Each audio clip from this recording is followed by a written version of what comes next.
Agora mesmo, algo terrível aconteceu no Kremlin. Em Moscou, está acontecendo uma verdadeira carnificina pelo poder. Lavrov está prestes a cair. Um negociador ambicioso virou uma bomba para o ministro. O trono do homem do bunker começou a balançar. Isso abalou toda a Rússia. Uma decisão mortal para os russos. A Dinamarca entra de cabeça na guerra. Uma decisão incrível para a Ucrânia. Fábricas militares estão sendo construídas uma após a outra. Um novo ponto de apoio para Flamingo. Choque. As forças armadas da Ucrânia estão em chamas perto de Lima. As grandes vitórias dos russos se transformaram em cinzas. A realidade atinge como uma tela. Unidades russas estão em chamas, vítimas de uma brilhante armadilha armada pelas forças armadas da Ucrânia. Trump enviou negociadores com missões secretas. Que sinais secretos as autoridades russas receberam? Máquinas da morte. Aviões russos agora são uma loteria. Voos estão sendo cancelados às pressas. Aviões civis simplesmente estão se desintegrando em pleno voo. Tudo isso e muito mais a seguir na nossa edição. Ponto quente. O exclusivo que surpreendeu a todos. Dmitriev contra Lavrov. Guerra pelo poder no Kremlin. Um verdadeiro abuso de poder. A luta por atenção é uma loucura. Putin, a chocante verdade sobre o que está acontecendo nos mais altos escalões de Moscou veio à tona. Todos os detalhes sensacionais. Próximo. Aquele que cria problemas para a velha guarda do Kremlin. Por ordem do presidente Putin, passei 2 dias nos Estados Unidos. Fui recebido de forma positiva. Tivemos uma conversa muito franca. Os líderes do Fundo Russo de Investimento Direto já há muito tempo chamam Kirill Dmitriev de negociador de Putin com o ZEUA. Ele também é chamado de um dos arquitetos daqueles 28 pontos do plano de paz de Trump. Após o novo mandato de Trump, a importância de Dmitriev para o Kremlin aumentou drasticamente, e agora ele se tornou um dos principais participantes dos contatos e negociações russo-americanos para resolver a guerra na Ucrânia. Na verdade, existe uma lista considerável de coisas, uma lista de passos que precisam acontecer para que, de fato, possamos começar a cooperar melhor. Atualmente, Dmitriev de fato desempenha o papel de um dos principais canais diplomáticos do Kremlin. Para Putin, ele se tornou uma pessoa muito próxima. Já foi mencionado várias vezes que Dmitriev se aproximou do ditador graças aos laços familiares com o chefe do Kremlin. Afinal, a esposa de Dmitriev é uma amiga íntima da filha de Putin, Ekaterina Tikhonova. Mas não é só o compadre o que conta. Ele é uma pessoa que está próxima de Putin por causa de certas conexões familiares, de algum tipo de laço de parentesco. Porque a gente lembra dessas histórias sobre esposas, filhas, e como foi que ele entrou nesse círculo, afinal de contas. Por outro lado, é preciso entender que ele estudou no exterior e tinha relações bastante próximas com representantes das elites econômicas americanas, antes de tudo. Bons contatos com Steve Witkoff também ajudaram bastante. E agora, ao que parece, uma pessoa vantajosa para o Kremlin virou um espinho na garganta do Ministério das Relações Exteriores, mais especificamente para Sergei Lavrov. Afinal, recentemente começou uma verdadeira batalha pelo Ministério das Relações Exteriores da Rússia. Lavrov é um defensor da diplomacia tradicional. Nós, em princípio, somos pessoas educadas e tentamos manter essa nossa característica, nossas qualidades. Dmitriev representa novas abordagens, que incluem não só relações diplomáticas, mas também de negócios. Diversas vezes, a mídia noticiou o descontentamento de Putin com as negociações fracassadas anteriormente com os americanos. Lavrov foi responsabilizado por isso.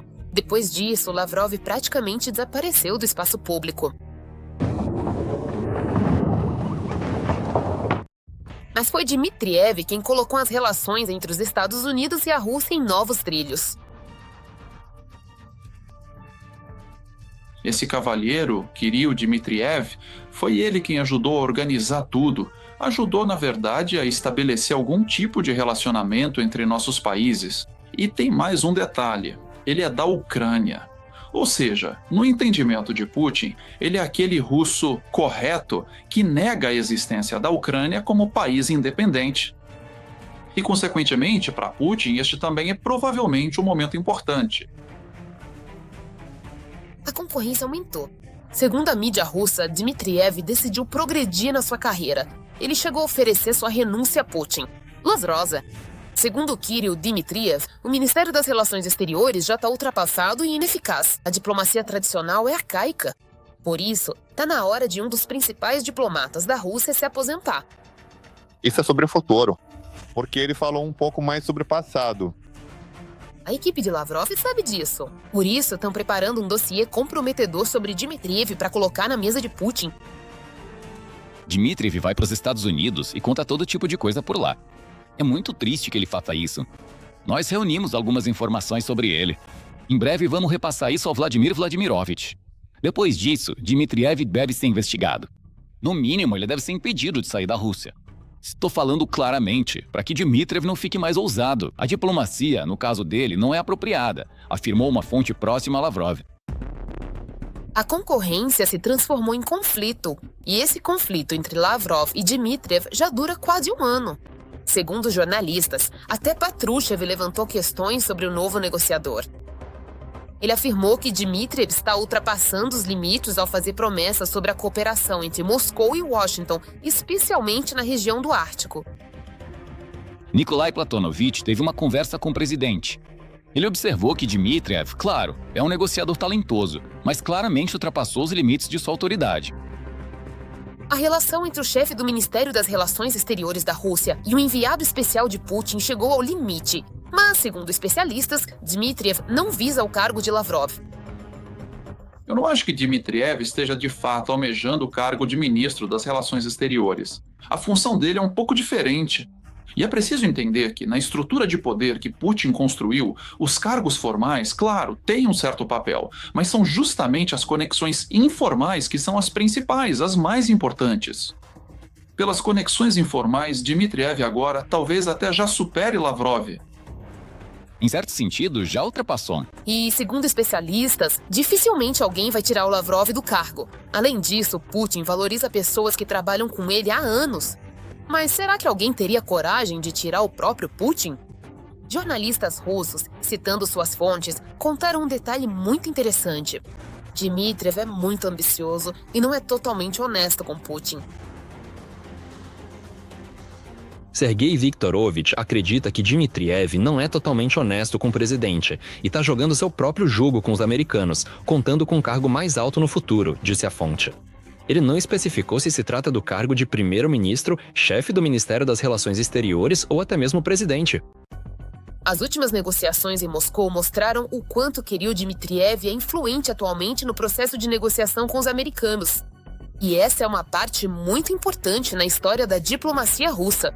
Mas será que as ambições de Dmitriev vão levá-lo tão longe? Até o cargo de presidente. A questão ainda está em aberto, pois, por enquanto, ele está em uma fase de confronto com Sergei Lavrov, que Dmitriev claramente deixou de lado com suas... Novas e revolucionárias ideias estão surgindo. Todos os detalhes chocantes e as implicações profundas serão revelados a seguir. Este é um passo verdadeiramente monumental que irá redefinir e transformar completamente toda a arquitetura da defesa europeia, com consequências de longo alcance para o continente. Pela primeira vez na história da OTAN, um país membro da aliança permite oficialmente que a Ucrânia estabeleça a produção de defesa em seu território. O governo dinamarquês anunciou o projeto em 3 de setembro de 2025. Chamando-o de um gesto de ajuda à Ucrânia, em sua luta contínua para preservar a soberania e a segurança, no contexto do conflito contínuo com a Rússia. Na pequena cidade dinamarquesa chamada Vojens, no sul da Jutlândia, perto da base aérea de Skridstrup, onde os F-16 estão em prontidão de combate, começam a ser fincadas as primeiras estacas da fábrica ucraniana. Isso é muito mais do que a construção de mais um empreendimento industrial. É a arquitetura da futura segurança europeia. A melhor ajuda que podemos dar à Ucrânia agora é apoiar a indústria de defesa ucraniana. A Ucrânia precisa se tornar ainda mais autossuficiente e, ao recebermos a primeira empresa ucraniana na Dinamarca, damos mais um passo no nosso apoio. Dessa forma, a produção não será interrompida pelos ataques russos e, ao mesmo tempo, a cooperação entre empresas ucranianas e dinamarquesas será fortalecida. O projeto está sendo realizado pela empresa ucraniana Faypoint, conhecida por ter desenvolvido o míssil Flaminga, um dos projetos ucranianos de maior sucesso dos últimos anos. Mas na Dinamarca não serão produzidos mísseis, e sim o coração deles, o propelente sólido para foguetes. Um componente criticamente importante, necessário para cada sistema de longo alcance, cada interceptador, cada complexo, que hoje está sendo usado contra alvos militares russos. A Dinamarca está lado a lado com a Ucrânia. A luta deles pela liberdade é também a nossa luta pela liberdade. Putin mostra todos os dias que não vai parar. Por isso, precisamos ajudar os ucranianos a detê-lo. Estão fazendo isso ao permitir que a Firepoint se estabeleça na Dinamarca. Ao mesmo tempo, estamos criando novos e mais estreitos laços entre o setor de defesa dinamarquês e o setor de defesa ucraniano, assim como entre nossas empresas. Isso contribui para nossa segurança e cria mais oportunidades para as empresas dinamarquesas. Apoiar a defesa da Europa e a luta da Ucrânia pela liberdade. A localização próxima à base aérea não foi escolhida por acaso. Isso significa infraestrutura pronta, segurança reforçada e a possibilidade de integração nas rotas logísticas comuns da OTAN. E para isso, a Dinamarca está destinando 500 milhões de coroas. E estamos aumentando a segurança da nossa própria produção. Entendemos que qualquer produção no território da Ucrânia pode ser alvo de ataques de mísseis russos e simplesmente ser destruída. A construção deve ser concluída em 2026. E quando a fábrica começar a operar, a Europa ganhará um novo elemento para sua segurança: ucraniano em conteúdo e europeu em proteção. Ou seja, pela primeira vez em anos de guerra, surgirá um modelo em que o apoio de defesa à Ucrânia deixa de ser um impulso e passa a ser um sistema de longo prazo. Os dinamarqueses entendem todos os problemas dos ataques russos, dos bombardeios russos, da invasão russa. Eles, como ninguém, como os países escandinavos, entendem isso perfeitamente. Por isso, eles são os primeiros a nos estender a mão. Estão dispostos a criar empresas conjuntas, a abrir produção em seu próprio território para ajudar a Ucrânia futuramente na criação de mísseis. A criação de combustível sólido para mísseis é a primeira etapa. Eu acho que o próximo passo será também a instalação em território dinamarquês e a produção de mísseis ucranianos. Recentemente, a Dinamarca já destinou o 28º pacote de ajuda militar, no valor de 1,4 bilhão de coroas. 100 milhões de coroas vão para o financiamento da produção de armas na Ucrânia, segundo o chamado modelo dinamarquês. Um mecanismo que Copenhague criou por conta própria e que agora está se tornando exemplo para outros aliados. É quando o país parceiro não apenas compra armamentos, mas ajuda a desenvolver a produção onde ela realmente é necessária, na Ucrânia, sob controle ucraniano, para o exército ucraniano. Mais de 370 milhões também são destinados à compra de armamentos americanos para a Ucrânia, através da iniciativa PURO. Um mecanismo que Dinamarca, Suécia e Noruega lançaram pela primeira vez ainda em 2025, fornecendo mísseis para os sistemas Patriot. Esse é um reforço direto da defesa aérea ucraniana nos próximos meses. Uma parte separada de 80 milhões de coroas será destinada ao combustível, que será adquirido por meio da Agência de Apoio e Abastecimento da OTAN. Pode parecer um detalhe, mas são justamente esses detalhes que mantêm o exército em movimento. Neste momento, enquanto o Kremlin fala sobre vitórias, a realidade atinge os russos. Como no Call, eles transformam imediatamente suas unidades vitoriosas em cinzas ardentes. Foi exatamente isso que aconteceu debaixo do estuário, literalmente um dia antes. O que realmente aconteceu lá? Que surpresas aguardam os ocupantes? Avançar? Olhar. Não diga ops até ter passado por cima do obstáculo. Um provérbio ucraniano descreve perfeitamente a situação atual das forças armadas russas na direção de Lima. Assim, os ocupantes conseguiram avançar um pouco aqui, o que foi imediatamente relatado pelos correspondentes militares Z. Mas, obviamente, eles também são lidos pela inteligência ucraniana. Graças a isso, as forças armadas da Ucrânia receberam informações operacionais, que usaram imediatamente. Quero agradecer ao correspondente militar russo, Timofey Ermatos. Ele falou sobre nossas posições em seu canal no Telegram. Graças a isso, os ucranianos nos encontraram e tomaram a Flandres. Eles mataram. Além disso, as batalhas mais intensas da frente tradicionalmente ocorrem na região de Pokrovsk. Um alto funcionário da OTAN afirmou que os russos controlam 95% da cidade. Na Ucrânia, explicam que, no Ocidente, as zonas cinzentas muitas vezes são atribuídas aos ocupantes, sem compreender totalmente a especificidade dos combates. Por isso, na verdade, a situação é melhor, embora ainda muito difícil. Sim. Hoje, os russos controlam a maior parte de Pokrovsk. Hoje, A maior parte da cidade está ocupada pela chamada Zona Cinzenta. Sim, hoje os russos estão tentando ao máximo prejudicar de vez a nossa logística, inclusive em relação à guarnição de Mirnograd, já que se trata de uma única aglomeração Pokrovsk-Mirnograd. No entanto, de qualquer forma, mesmo hoje, apesar de todos os esforços dos russos, a operação de defesa em Pokrovsk continua. Enquanto isso, Putin, já há várias semanas, repete cegamente que Pokrovsk está totalmente sob controle da Rússia. Segundo a Sky News, a Rússia declarou intencionalmente a captura de Pokrovsk antes das negociações com os Estados Unidos, que aconteceram em 2 de dezembro. No entanto, na prática, a situação é bem diferente. Além disso, o agrupamento de tropas Vostok informou que as forças de defesa estão organizando rotas logísticas adicionais para abastecer as unidades, em Pokrovsk e Mirnograd, onde os intensos combates continuam. E na própria cidade, as forças armadas ucranianas continuam a destruir os ocupantes russos. O desenvolvimento urbano é o processo de crescimento e evolução das cidades. Ele abrange o planejamento territorial, a infraestrutura, a habitação, o transporte e a sustentabilidade, visando melhorar a qualidade de vida dos cidadãos e o progresso socioeconômico da região. Outro povoado que está constantemente nas manchetes é Kupiansk. Apesar das tentativas diárias dos russos de reverter a situação, eles estão fracassando. As forças armadas da Ucrânia continuam a deter a iniciativa e a eliminação das unidades inimigas já está ocorrendo nos arredores da cidade.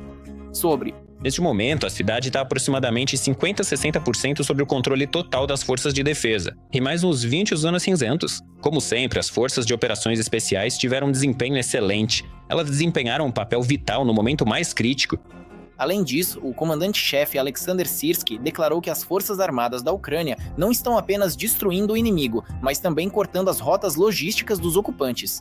Em particular, aquelas pelas quais o inimigo tenta enviar forças de reserva. Não há sucesso. Está acontecendo uma varredura. E já aconteceu, na verdade, aquele bloqueio justamente das rotas pelas quais o inimigo organizava a infiltração em Kupiansk. Isso de fato corresponde à realidade, porque se não fosse assim, teríamos visto mudanças no mapa em Kupiansk. Mas não há nenhuma mudança lá. Notícias preocupantes têm chegado recentemente da região de Zaporizhia. Nosso comando reconhece que o inimigo teve algum sucesso lá. No entanto, o Estado-Maior está fazendo o máximo esforço para estabilizar a situação. E segundo analistas, já conseguiram reduzir significativamente o ritmo de avanço do inimigo. Buyaipole, onde o inimigo esperava entrar. Aqui e agora, continua resistindo. Algumas unidades russas que anteriormente tentaram se infiltrar no território deste assentamento foram destruídas. E, em princípio, em um futuro próximo, eu acho que veremos justamente essa estabilização da linha de frente nesse setor. No total, só nas últimas 24 horas, o inimigo mais de 200 vezes tentou atacar as posições das forças armadas da Ucrânia. Nesses ataques, mais de 1.200 ocupantes foram eliminados, além de quase 50 veículos e mais de uma dezena de sistemas de artilharia destruídos. Escândalo em Moscou. Wittkov e Kushner abalaram o cenário diplomático. Depois do Kremlin, eles voaram rapidamente para Washington, cumprindo missões secretas. O que esses movimentos bruscos do ZA estão escondendo e quais sinais secretos as autoridades russas receberam? Detalhes que vão chocar você. As negociações sobre o plano de paz entre Putin, o representante especial dos Estados Unidos, Steve Witkoff, e Jared Kushner duraram quase 5 horas. A troca de opiniões entre os lados americano e russo sobre o plano de paz dos estreados nesse formato aconteceu pela primeira vez em Moscou. E, na opinião do Kremlin, há avanços positivos. Não, isso não será correto. A questão é que essa troca direta de opiniões aconteceu ontem pela primeira vez.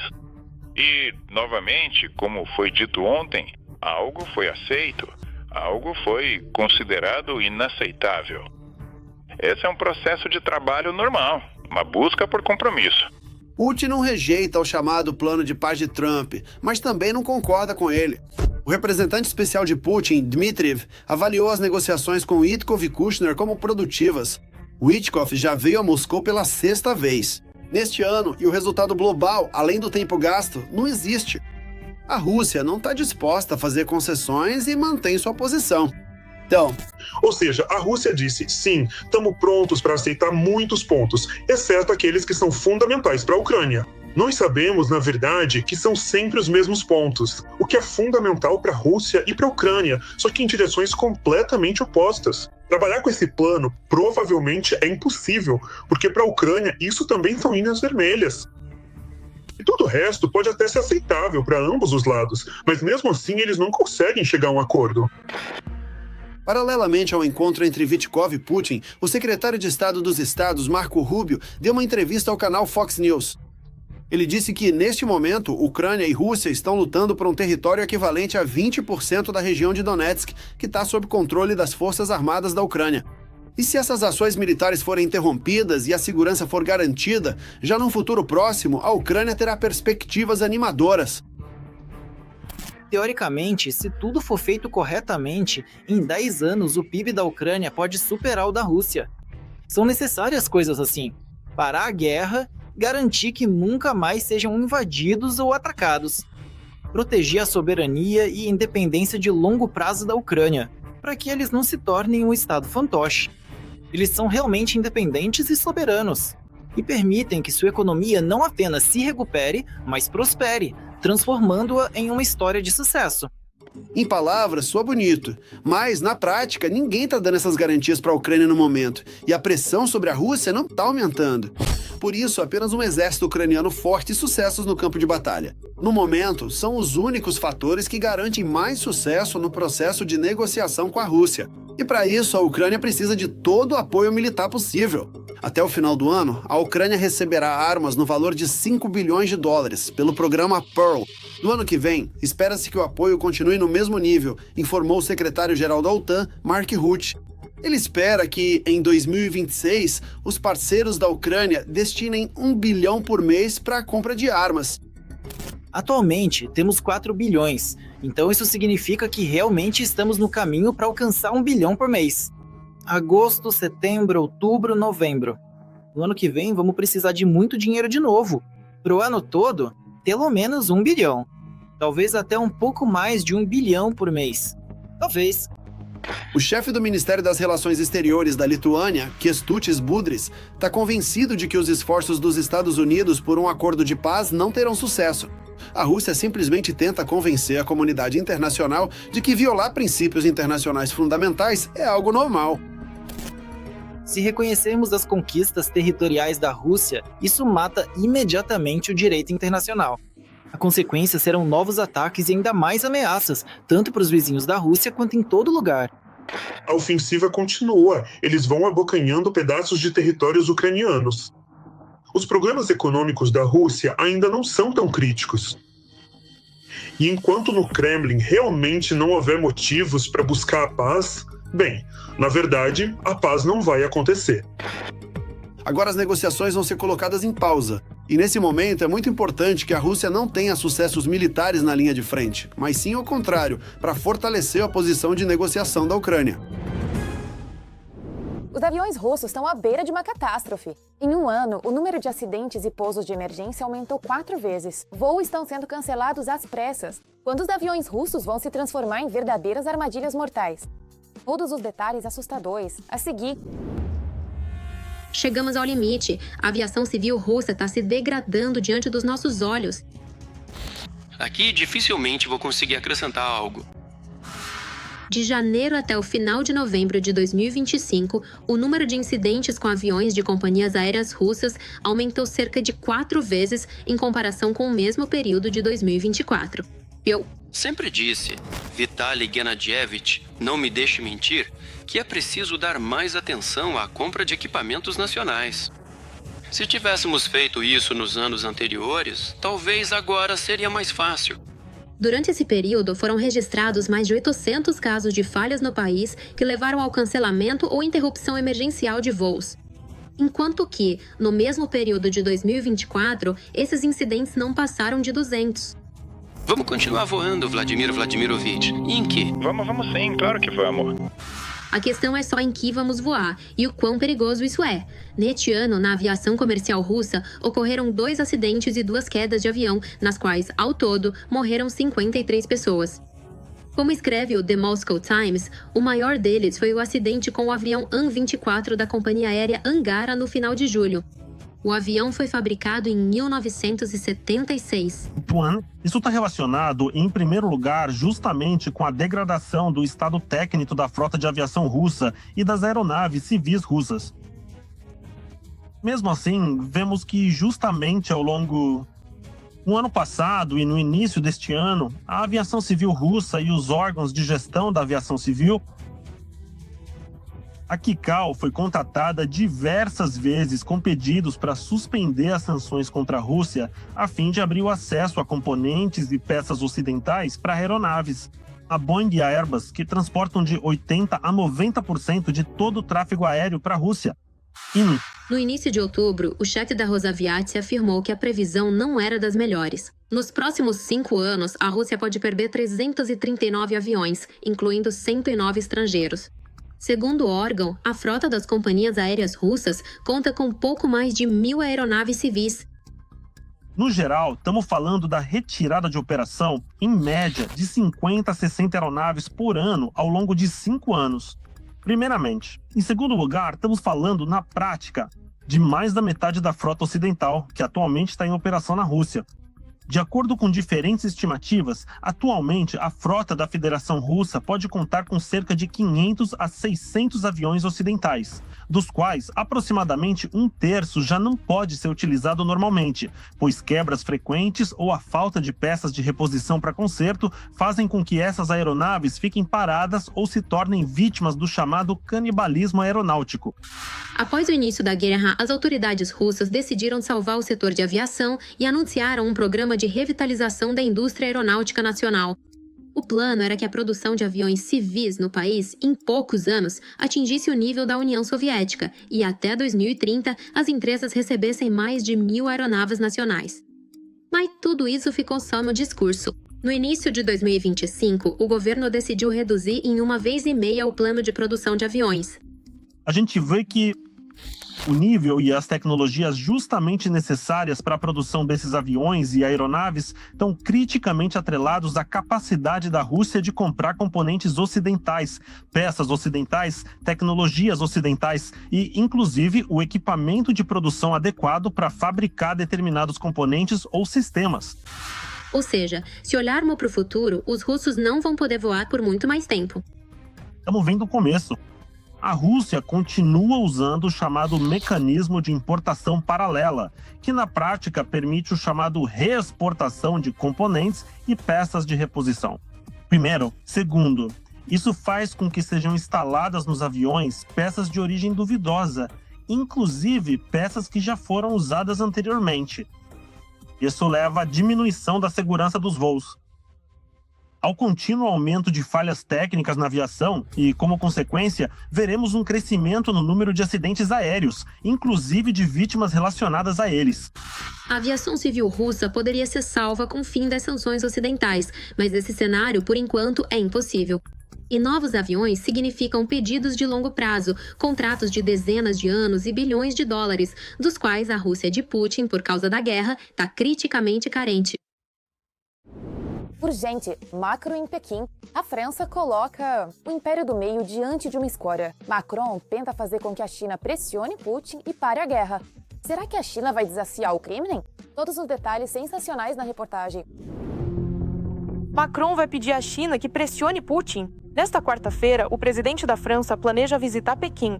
E durante sua viagem, ele quer mais uma vez pedir a Xi Jinping que influencie a Rússia para acabar com a guerra na Ucrânia. Foi o que declarou o ministro das Relações Exteriores da França, Jean-Noël Barrot. A visita atual à China será a 4ª de Macron desde que assumiu o poder na França. A dependência da economia russa em relação à cooperação com a China é grande demais. O petróleo exportado por oleodutos vai principalmente para a Europa, mas também é enviado para a China. E a China compra volumes enormes de petróleo, significativamente mais do que a Europa pode comprar, de acordo com, digamos assim, as estimativas. No primeiro trimestre deste ano, foi de 51,7%. A visita do ministro das Relações Exteriores da China a Moscou para negociações com seu colega russo não parece nada casual. A Interfax afirma que as partes estão realizando consultas sobre questões de segurança estratégica e cooperação militar. E isso acontece no mesmo dia em que o enviado especial dos Estados Unidos, Steve Witkoff, se encontra com o ditador do Kremlin, Vladimir Putin. A China, sem dúvida, tem seus próprios interesses. Em um cenário global complexo e interconectado, a busca por uma paz mais rápida e duradoura torna-se uma prioridade inegável para a estabilidade internacional.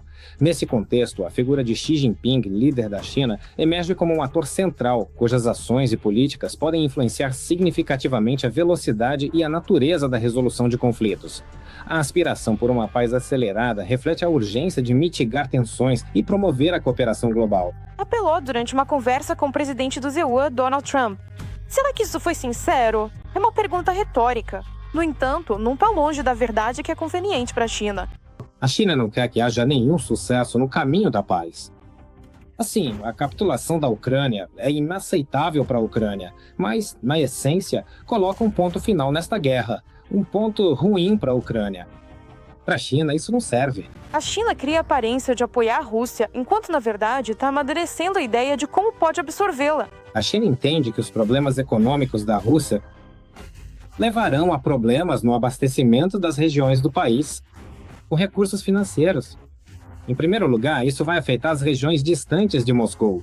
As regiões distantes de Moscou são regiões que ficam muito próximas da China. E mais ainda, algumas delas antigamente já foram parte da China antes mesmo do Open Up Void. Por isso, a China entende que esse problema de financiamento e a desintegração da Rússia, na essência, é como o colapso da União Soviética 2.0, só que agora com a Rússia.